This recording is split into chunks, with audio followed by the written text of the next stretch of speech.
Nagka-wet dreams ka na ba? Before you proceed, watch mo muna yung part 1 ng video na to. It is but a pleasant day everyone. This is Dr. Bral Toralba, an internal medicine resident. Ngayon, itutuloy naman natin ang pagsagot sa isang katanungan ng ating patient regarding wet dreams. So yung tanong po sa atin ni sir or ni uncle is wala daw siyang semen or walang sperm cell na lumalabas pero wet dream. So siguro ang pagkakaintindi ko po kasi dito is wala daw sperm pero most likely baka puro fluid lang yung nakikita niya. So an explanation for this is number one, dahil sa aging din po. So as our age goes up, pag tumatanda po tayo, yung volume po or yung particular amount ng sperm cells po na nailalabas po natin is pwede pong bumaba yung volume po niya. Pangalawang explanation po natin is pwede rin pong magkaroon ng dry orgasm.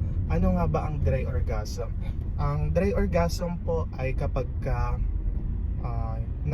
during ejaculation, habang wala pa po sila dun sa dulo po ng tubo na dadaanan po nila before they go out of the sa labas po ng sa real world, sometimes yung semen po nagkakaroon ng retrograde na migration or retrograde na action po. So bumabalik po sila papunta sa bladder kasi yung ihi po natin parehas lang po ng dinadaanan niya dun sa semen.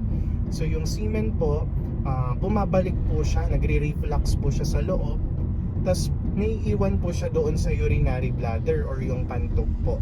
Kaya po kapag lumalabas yung semen, lumiliit din po yung volume niya or it seems like na wala po tayong nailalabas.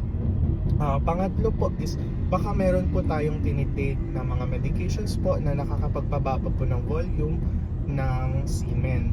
Examples po nito is yung mga certain medications para sa high blood, mga prostate medications, and even some antidepressants po pwede pong magpababa po ng volume ng semen po sa mga patients po natin.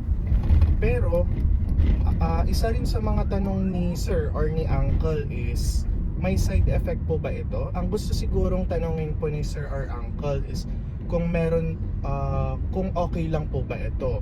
So don't worry po sir or uncle, normal lang po ito. Wag po tayong mag-alala.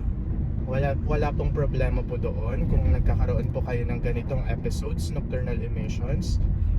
Ang kailangan nyo lang alalahanin is kapag meron po kayo ng mga sasabihin ko pong mga simptomas po, doon po tayo magtaka or doon po tayo mag-seek ng consult po ng doktor. Number one po is kapag meron na pong pain doon sa area or kapag nilabas nyo po yung semen nyo po, nakaramdam po kayo ng sakit. Pangalawa po is kapag meron na pong halong dugo yung semen po ninyo or kahit yung ihi po, kung meron po kayong halong dugo sa ihi or sa semen, pakonsulta na po agad. Pangatlo po is kapag nagkaroon ng disturbances sa or changes po sa sexual function po ninyo, and pang-apat kapag nagkaroon po ng urinary disturbances or kapag kayong pag-ihi nyo po is napansin yung nag-iba. So pag mga nakaramdam po kayo ng mga ganitong simptomas po, magpakonsulta po kayo agad sa pinaka mabait nyong doktor. Po. Particularly sa mga urologist po, sila po yung mga specialista po para po dito. So I hope po nasagot ko po yung tanong po ninyo. Medyo nag-slide na po yung yung camera ko po dito sa cellphone.